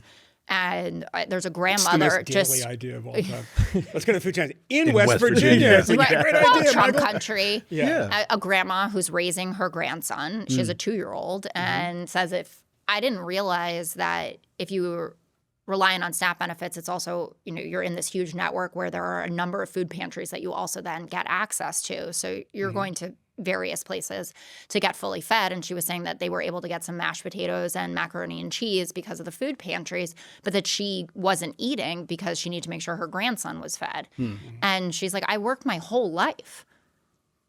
She's a Trump voter. Was it a Trump 42 state or something like that? And the denialism of who it is that relies on these programs in favor of narratives like Democrats are obsessed with chopping off genitalia and giving health care and whatever else to illegals really ignores the reality on the ground of who uses the government. And that's not to say the government doesn't need to be scaled back. It doesn't need to say that Democrats don't need to have better plans to meet the Doge moment. Doge was one of the most popular programs before people saw how it was actually executed. So I would love it if there were, good ideas about that. Super But cool. We cut the so government. Yeah. the answer is sure, to some degree. I think that that's probably right. But this CR, this continuing resolution, did not look like any other continuing resolution. It was opening up the government, keeping intact the cuts to Medicaid and these ACA subsidies running out. And Senator Thune, who is very smooth and very good, and I think a good person fundamentally, kept saying, just open the government and then we'll do a deal. But that's the conversation right 50 now. times. But that's the conversation right now, a guarantee that we can negotiate this and get this taken care of by a particular date. But I think what's amazing about it, and we talked about it before, of that the ACA stuff and having these subsidies, of course, is just masking the fact that there's an enormous amount of cost growth that no one gives a shit about because it's too hard to deal with and voters don't respond to it. Give more money. It's still exploding. It's still exploding, and it will continue to explode. The SNAP thing is a very similar thing, and there's two issues that can be taken by both Republicans and Democrats. Is it not alarming to anyone that 42 fucking million Americans rely on 1 in 8 Americans? That is astonishing, including right? all of us who lived in New York during the pandemic. And who have kids. Got the subsidy. Yes, I got like something like $1,000 worth of SNAP you were benefits. out buying fucking truffle oil and shit. Wow, I that's was great. like, But for Republicans, the argument is pretty simple. 42 million people are on SNAP. We have 4-point-something unemployment. The numbers that you see of the 42 million people who are able-bodied and can work is something like 18 million. There's a place to go in as a Republican. Don't talk about legals. That's a bullshit stuff. Yeah. Do that, number one. And number two, point out the simple fact that intact families are like, what, 12% of SNAP? Single mothers are like 40%. You can make your argument right there for, social policy in the Bill Bennett way. And Democrats can just say, how fucked up is this economy when 42 million people are on SNAP? Right. No one's making those underlying arguments. They're making the in the moment, what's going to get us votes. Yeah. Everyone, and it's not Democrats, Republicans are doing the same thing. They're looking at polls, and I'm sure Trump is moving about the filibuster and the nuclear option because the polls are saying, oh, by the way, everyone is blaming this on you. Now we have to get this done. How do we get this done without giving them credit? Well, let's blow up the filibuster. But the election is the only poll that matters. Correct. And that's why you might see some movement in this. And I thought, because you made that point on Mar, right? About like how fucked up is it that we're message testing how we starve people or how we furlough them or whatever. And I'm guilty of it. Like my background's in research. I worked in polling. Like I'm, a numbers automaton sometimes. And it makes you feel terrible about yourself because how privileged are you that we're sitting like in an air-conditioned studio being like, oh, well, this is shifting, not because that woman is sobbing on the daily, but because Abigail Spanberger won. So now we actually have to do something about it. We only have a little bit more time, but I wanted to ask I thought this went forever. about. Well, Is we it we could I go have a to go to little the longer. 5. Yeah, But I know you got you to get to your to So your you guys gig. have like prepped me really well. Well, this is. I hope did? so. I think so. I We don't should maybe shout I at you. sounded We stupid. should shout at you but more. if not, then I'm Yeah, I good was to like, go. don't say the shit you've been saying. Are you Yeah. going to throw this out? Yeah, we're cutting the whole thing. And we're going to do a remote with Jesse Waters. See what he You has would to have say. a blast with him. Really? Yeah. I think we would. Oh, I think we'd find a way. 100%. Yeah. He's a good time. Yeah. And I've talked to him at least once. But I wanted to ask about Can we Republicans. talk about Jesse Waters a little longer? Yeah. Well, kind of. This is Okay, maybe all kind right. of sort I'm of about surprised Jesse. that there is a quorum of pro Jesse Waters sentiment here. a I'm Is there surprised. pro Jesse quorum? Waters I think sentiment? so. I think I'm the only one. I feel like I just walked into a Jesse Waters goodbye party. I'm not a charter don't- member of the fan club. I don't think that Yeah. happened. Tarlov has to say that. Yeah. You don't have to. I You don't actually have to don't. Anyway. It's true. You don't. I mean, on air, you were like, Juan Williams is, and I was like, relax. I mean, you denounced him. I was like, good God, you can't say that. You get sued for libel. I'm joking. She never said anything. I wanted to talk about the Republican Civil War that is playing out at a very bad time for Republicans. And I've seen Great time for Nazis, Matt though. Walsh and Sean Davis. Matt Walsh, who was on with Megyn Kelly yesterday, actually talking about this. And Friend of the pod. They are saying yes. Megan pod. is. Megan is. Oh, I think I meant Matt Walsh. Walsh Yeah. is No, an enemy of the Megyn pod Kelly. because of his last name. Well, yeah, Megan's a the friend last of the name pod, is yeah. it's confusing for a lot of people. A lot of You should people just grow a hate Matt huge because of beard. it. I tried to. There's other last week. things, It other didn't things work you out. might need to do as well. But their argument appears to be that part of the reason for Republican defeat yesterday was that too many conservatives were talking about the various beefs I hope between that like wasn't Nick the argument. Fuentes and Tucker Carlson. Yeah, that was seriously. the That is like an argument. actual. That is the Matt actual argument. Walsh I could is go like, you know, find we've the been- post and show it to you. Dude, The Oh. ceasefire. Get offline. It's a very strange, Crazy. a very strange position for them to take because they seem, from my vantage point, more upset about the fact that people are taking issue with the weird white nationalist, Nazi sympathizer, and the guy who brings him on and gives him like a weird patty cake interview. Yeah. They seem more upset with people taking issue with that Mm-hmm. than they do the fact that these people have some uncomfortable proximity to your party. Like maybe trying to ignore that and pretend it's Did not a thing. Tucker Carlson would have be an issue. anything to do with the selection of the vice president who might be the next Republican nominee? He did. Hell yes. So proximity is a elastic word, but I would say Tucker it's a pretty close Carlson proximity. was to say. sitting in the box of the Trumps during the Republican National Convention. He spoke at the Republican National Convention. He's a person of very potency within the Republican coalition. That's the problem that people have. Everyone's pretending like this is a problem about Nick Fuentes. It's not. And Tucker and Nick have been attacking the likes of Ben Shapiro for months. Yeah, we not can. longer. It's Yeah. fine to attack Ben Shapiro, who had Gang up on the Jew. who had That's a- the kind of idea of this, by the way. who had a really great video. Terrific. I'm not earlier a this listener, but that was really week. good. It was very I good. watched, the whole It was 41 minutes. Yeah, it was really good. It was mostly tape, and that was pretty. I mean, I had played a lot of the tape on my show the previous night, but actually having it all strung together, a little bit of commentary. If you haven't seen it and you're not a Ben Shapiro fan, it doesn't make a difference.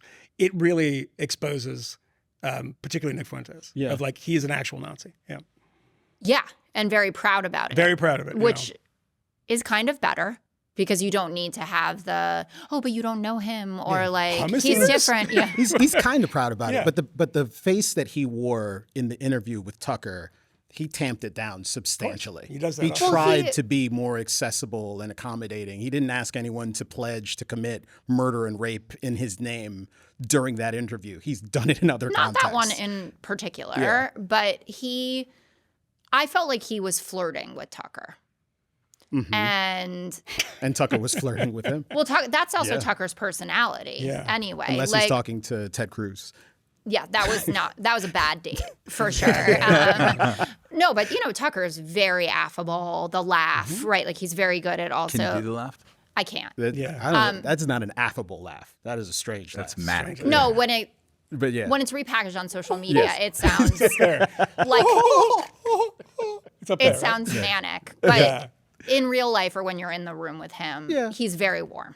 No, And- I mean I've yeah. known. Yeah, Has he's been. I'm not always trying been- to turn this into He's like always been nice to you. He's always have been to nice to love me. Jesse Waters No, and no, Tucker no, no. Carlson or anything. Not Yeah. that they're the same in any way, but I felt like Fuentes was kind of soft launching his entree into that stratosphere. Like Yeah.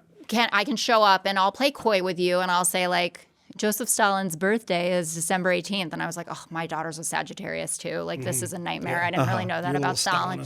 Yeah. And Tucker left it, right? Like he didn't, which is strange. He's like, okay, we'll get back to it. But he didn't come back to it. And I think that he's trying, especially in the wake of Charlie's murder, to more mainstream ingratiate himself with important facets of the Republican Party. Let me ask you a question. You don't have to be specific about names, but within your building and where you work, the feeling about this, particularly considering Tucker Carlson worked there in the past, and again, just a general kind of vibe, is there a vibe that there is a problem in the party with these types of people, with this type of entryism, as they used to call it in the left, of radical and then sometimes racist and anti-Semitic ideas, which are very prevalent. Conspiratorial, too. Well, I think certainly about Nick Fuentes. Like, you would never, I know nobody in the real world who would ever defend a single piece of this. But it's more like, do you get the sense that people like, hey, look, the GOP has this faction, especially among younger people. It's there. We see or it. that we need to cover this as some sort of internal civil war. I don't think that happens. Granted, I can't speak for other people. That is not something I have ever encountered. And as people who spend a lot of time focusing on anti-Semitism, especially, watching this election, hear go out, Columbia University protests or whatever, like very alert on these issues. What I will say, and this links to the election with Jay Jones winning the AG spot in Virginia after sending murderous text messages in 2022, that Todd Gilbert, the guy he wrote them about, has forgiven him. And, I guess it's more or less water under the bridge or whatever. I did bring up the GOP text chain, right, that had the same sentiments, some of them that Fuentes, expresses.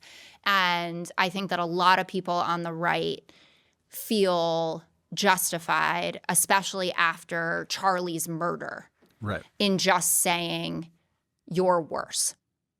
Correct. And that's where I think hiding behind, we lost these elections because everyone's talking about Tucker and Nick Fuentes, which is absolutely not true. Like, it was an election about cost of living. Period. End of story. Like, when you look at the demographics that shifted back, like, 45-year-old Latino men are not sitting around watching what Ben Shapiro has to say. Seriously, and name Nick Fuentes? And to the extent they are watching it, I think it's probably very good for the party that they have had a pretty forceful response, where you've had a lot of prominent conservative figures who are calling this stuff out. Kevin Roberts, right, the Heritage guy, that's a big problem because, they can.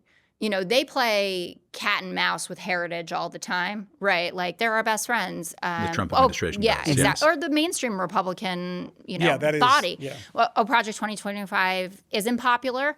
I don't know who you are. Right. Oh, actually, we're enacting every single fucking word of this thing. And Russ Vought wrote it. And there's some insane number, like close to 100 people in the Trump administration orbit, at least, who have come through the Heritage ranks. Yeah, that is right. The it's a farm feeder. Team It's like, for sure.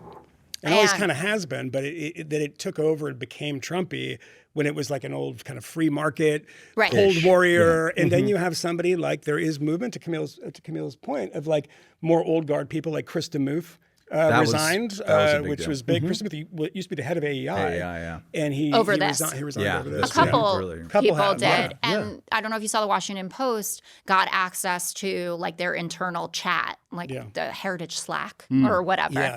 And there are a lot of people, especially young people, that are very concerned about this. Not only that it exists in general, but that they have someone in charge of the organization who kind of de facto rubber stamped it. You didn't say that. Kevin Roberts didn't have. I think it was mostly just a bad statement. I don't know that he was rubber stamped. There's been 3 now. He didn't have to say consecutive bad He said, I don't agree with it. It's abhorrent. But like, how the First Amendment works. We're not talking about like Brendan Carr taking Jimmy Kimmel off the air. Like, you run a private organization. You are allowed to have a policy. And your policy could be, what Tucker Carlson and Nick Fuentes were talking about, and the fact that Tucker platformed him does not mean meet Heritage's it's a standards. Think tank. The entire purpose of it is a set of ideas. Right, and opinions. And opinions. And if you don't, like if somebody is there and says, you know what, I was going to say I'm a socialist. I'm like, I think that's most of them now actually at Heritage on like economic issues. But if you decide that you're going to be AOC, they fire you. I mean, this happened. We had this conversation about Manhattan Institute and Glenn Loury and stuff. It's like, look, if they want to do that with Israel and they don't like where Glenn is going on that, fine. That's their right. It's not a public works job. It's not something the MPA. You're not entitled to it for the rest of your life. No. But this kind of stuff, I wonder in the Fox thing, because Fox has been interesting. I'm not asking you talking about Fox, because I know you can't. But I mean, you literally are 2 questions. No, this is not. No, but this one's actually not about Fox. This one is about. Because I thought I did well with the last one, but I don't know if I can keep doing that. No, but I wasn't going to press you on it. No, I'm like, you got it. Yeah. She's running away from this one. That one's just fine. having fun. I was like, just say they hate Tucker. No, no, that's not the case. No, I know it's not the the case. There's lots of reporting. They should. I know it's not the case. No, they should. It cost them a lot of money. Like it cost him a fuck ton of money. Yeah. I would hate Tucker and he if he also cost me that money, even them. if I loved him. He hates the organization. He talks about Fox in a very negative way all the time. But and by the way, did you notice that I just got you to say that internally they do love him? I didn't say they love Nazis. Say that. No, you said Tucker. You said they love Tucker. No, but that's different. I'm saying if Tucker walks into a room, you've known him for decades. See Heil. Yeah. Sure. No, I have to go. No, but I think that the most interesting thing about Fox is not, and this is not an internal politics thing about Fox, but Fox was always the weather vane when I went to Trump things, how Trumpy people were. If somebody said, they say, oh my God, I don't watch Fox at all anymore, Newsmax, then they would say they didn't watch Newsmax, and it was only OAN, because now there's this continuum on the right, or like the Real Voice Network. Real America's Voice. Yeah, that one. And it was like, there was a You mean the Pentagon Press Corps? Oh, yeah. That's right. Yeah. Laura Loomer. Yeah, it's like some dingbat from, I won't even say. But I'll tell you off air. But no, but there is that thing where people, if they were like the ultra MAGA, to borrow from Joe Biden, they would sneer at Fox. Fox is like, they're not real, because they have people on like you. And so that just leads me, I know we have to let you go, but my final question would be this, is just the broad question of what is it like being the Fox liberal? The most prominent Fox News liberal mustn't be a fun life.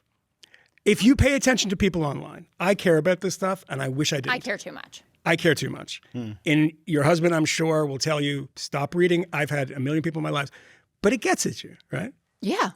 Well, also because, I mean, there are different categories of hatred. Yeah. And there's, kind of high level, which as a woman, I think sometimes cuts the worst, about physical appearance or my voice. And when, Trump has posted about how terrible my voice is and that I have a jittery presentation. And he did a full review, which is nice. Other times he just calls me a loser, which is easier to cope with. But I think the physical stuff, when you are in this kind of medium and you're really trying your best to lead with your ideas and someone reduces it to, like, I think you've put on some weight. Admittedly, I have been pregnant a few times in the last few years, but, that kind of stuff. I haven't, and people have pointed out a lot. I don't know what, I know. For you, I can't help you out. Yeah. But, yeah, there is a group, certainly very loud online, that I don't even want to say they despise me or that they really don't like me. They know that I'm a fantastic engagement tool for them because I am an avatar of the left that exists in the right-wing ecosystem. They must have they must short circuit when they see someone like Zoran. If they think you're the avatar of the left, who's somebody who's, has a podcast with moderate in the title and always have seemed to be pretty moderate. Right, but I think showing up in their world is different than, like, it's not that exciting. If you're going to post something shitty about liberals, are you going to put, Jen Psaki and Nicole Wallace in a clip, or are you going to take a clip of Greg Gutfeld destroying me, right? Or whatever it is. Like, if you go on YouTube and you put my name in, I have been fired 750 times, and Greg escorted me off set, all the things. Do you are talk happening. to him about this? Yeah, we talk about it all the time, and he's very good about not caring. Yeah. And Jeanine Pirro used to sit to my right before she went. No, she honestly, you want to like. At least I know she shared doesn't. some of the wine sometimes, right? Yeah. I was gonna say I know she doesn't drink, but like someone that you would want to have a drink with is Jeanine Pirro. She is a riot, and she has lived. More than 9 lives. Yeah. Anyway, so I'd be like, I saw this, or if Trump posted about me, and she'd be like, why the fuck do you care about any of that? She's like, you're here and they're not. And like, you're good at your job and they're not. But that presumes rationality on this stuff. Because people say that to me too. Like, why do you care? This is like an egg, and there's somebody in the parking lot. Aren't you more rational than him? I mean, I expect. Well, she's on TV. I'm on You're fucking on TV. YouTube. Well, I'm trying It's all the same, I'm actually. trying to build a channel. Like, it is, part of the new frontier of it. But it's the same. It's the same kind of thing. And you also, I mean, part of it is. I'm terrified that I'll mistakenly see a comment. I'm not even. Oh, serious. really? Yeah. Because I don't. There's this stuff that. I take everything with the same level of seriousness. If it was the ambassador to the UN, or if it was, and I can't help it, and it doesn't matter how many rational conversations I have with people. Need more comments. Honestly, you should just keep doing it, and then. I don't read our comments. Easier. Matt does, and he's like, "Oh, they were positive." I was like, "Oh, that's good." No, but like, I mean, even to have some honesty with you guys. Like, I'm nervous about what your listenership's reaction will be to me, because I'm not. You guys have an amazing highbrow. By the way. No, I'm skinny now. I've lost all the baby They weight. actually can see me, so Yeah. Is the camera just your back? He's in the leg chair. That's a good time. No, but I mean, you have a very highbrow listenership. You're at Percentage. Prevent them from saying very nasty things. No, but there's a difference, about how well you can do in a cable news segment, or you go on Bill Maher and you have a great half an hour versus, we've been sending her for 90 minutes and I'm running through my head. I think I got the black support for Mamdani wrong. I couldn't get Clyburn out fast and, whatever. Sure. Like, those are all very real parts. Black people too, by the way. Those 2 issues you mentioned that you're going back to. Why are you looking at Kmele when you said that? I didn't. I looked straight at her because I was okay. accusing her of being a racist. Okay. We can cut that. That's fine. No, that actually cut. I'm not a racist. I'm joking. Okay. I'm joking. If your husband listens to the show, he would know that no one has taken anything I've said seriously in 10 years. No. So. And my husband, yes, is obsessed with the show. I'll be like, did you listen to Raging Moderates? And he's like, I was listening to a fifth column, and anyway. He listens to you rage as a moderate at home all the time. He does. Because I'm like, and then I said. But I do believe that, like, the answer to seeing things that hurt you or make you, think badly about yourself, or even differently sometimes about what you could have said or your approach, is just seeing floods of interaction, because I feed off of the fact that I'm part of the conversation. And I think we're all so lucky to be in that position. Oh, sure. And beautiful things happen from it. Like, very lucky. Yeah. I mean, it is one thing to have people on your channel or whatever, on your podcast, getting rough with you about certain ideas. But when your job is essentially to be a wrestling villain, yeah, that's crazy to me. I hope they pay you well, because that's a lot to take. It's like, I'm going to be the person you said you did the thing at the 92nd Street Y, and it was the most fraught thing in the world. And I was like, that is, in my head, I'm thinking, that is fucking fraught, because she's the Fox News liberal. And that's a pretty tough position to be in. It was tough. And you care about people's feelings in that scenario a lot more. Like, every question from the audience, I was like, is somebody about to tell me, I have a 15-year-old trans daughter who was just cut from the basketball team and she is suicidal now, or, whatever it might be.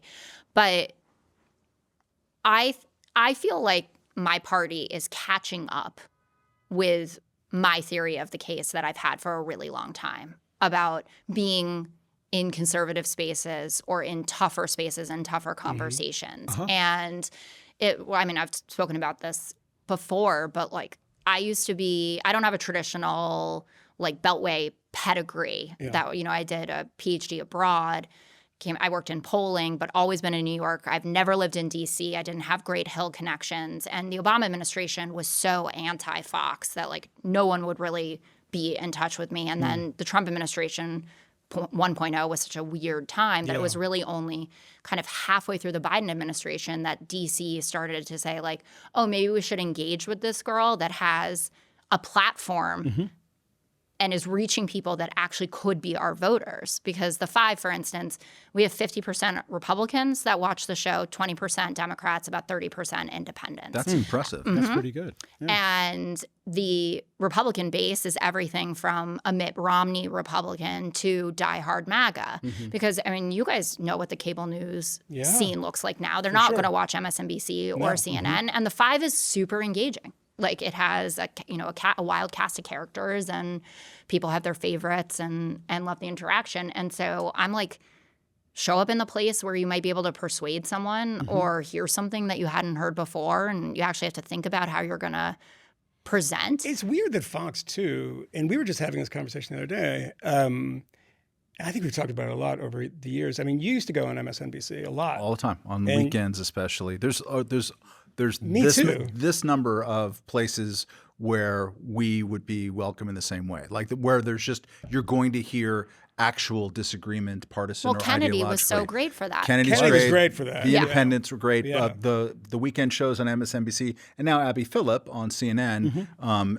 They introduced that about a year and a half ago, and they've been successful with it. But it's rare. It almost never rare. happens. So you are doing the thing Yeah. that we all used to do a lot more of, but that cable has run screaming away from. It's so crazy. This is a tweet from, do you remember that Michelangelo Signorelli? The Yeah, rock guy, yeah, yeah. writer? You remember him? So he tweeted this the other day, and I screenshotted it. It wasn't a thing anyone really noticed. But I thought it was pretty interesting when he said, MSNBC just had a panel of 2 anti-Mamdani people, including former GOP congressmen, and no other people to discuss the New York City mayor's race. I don't have to tell you how it went. Come on, MSNBC, cut the crap. And it goes on that they then had someone said something positive about Joe Manchin and Kristen Sinema. I mean, someone going to Twitter The effort to say, it takes. oh my God, they had 2 people and there wasn't somebody that was super rah-rah Mamdani on MSNBC. This is a shanta. This is a disaster. I think in that universe, comparatively, Fox does pretty well. And I think that CNN, you guys both go on Abby Phillip show, but I don't think she likes Irish Americans. I think that's what she said. Yeah. Is that the thing? Yeah, I think we'll talk Irish about Italians. that. Yeah. She may make a guest appearance here soon. She's going to make a guest appearance here, we think. Oh, fun. Abby's super sweet. But like that's a show that does really well, not just because I think it's a smarter impression of a Piers Morgan show, but there's actual interesting disagreements. There's actually people that have I think it's exchanged a ideas. lot of Scott Jennings watching. Yeah, Scott Jennings. Yeah, Too. I mean, he's just He might come by here too. We don't know. Maybe. great. I have never met him. But I'm going to. I think we're on a panel together coming up or at the same event. But like, He's fearless. It's incredible. yeah, but he's also like really leaned into it in a commercial way. Sure. Like, which is smart. And Yeah. he'll probably, launch a bid for Mitch McConnell's Senate seat. And that's, allegedly what the plan is. If he can get, which I think he will, he'd be the rare person to get, Trump's endorsement and a Mitch McConnell, But, the people who are actually tuning in like on time to watch these things, it's very low. I mean, our ratings are, through the roof, certainly compared. Yeah, our ratings are fantastic. What are you averaging per episode? Just not demographic, just full numbers. Like how many 3 people? million? No, we were 3.7 last month, and we were 4 after the election. 4 million. And that's not including social impressions or that's wild. and then it's interesting vis-a-vis the conversation about the future of media because I get it, of course, and I love doing a podcast, and it's so fun to be able to have it an hour-long conversation and you get to meet cool people, and I get to spend time with Scott, who I've have admired for a long time.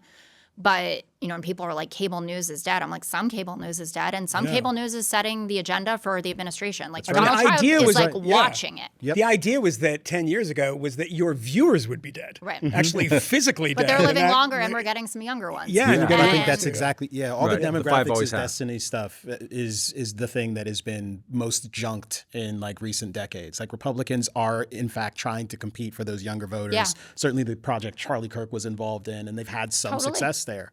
And Democrats will not always enjoy the sort of advantage that they have here in New York with someone like Mamdani, because if they don't have ideas that seem to be working, that's going to be a problem for them. I don't think you can sustain that enthusiasm if you have nothing to look back on and say, oh, what a huge win we got. If all we get out of the Mamdani administration is a weird conflict with the Trump administration, and you won't even get that. Like free that's buses. definitely. I mean, the buses are already the free buses. So Richie Torres, we just had him on to talk about the election results before I came over here, and he said that he thought free buses would happen.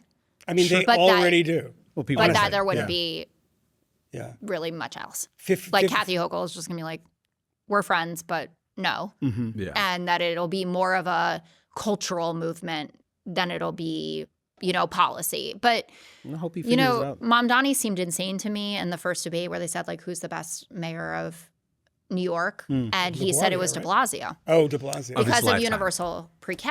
Yeah. And Hochul, rightly so, even conservatives like Mamdani went on Fox with Martha McCallum, and she said universal child care. Eaten alive by her. Totally. Well, I mean, also, it should have been a layup to say, I condemn Hamas and they should lay down in their weapons. He fixed it the next night in the debate, but was definitely using the platform as a way to try out these approaches. Good audience for it. Well, just to see, because you're going to get the most engagement from it. And I think it's a direct factor in his acceptance speech when he said, Donald Trump, I know that you're watching. Because he did direct to camera on Fox 3 times. Oh. And said, like, I'm talking to you now. I'm talking to you now. Whatever.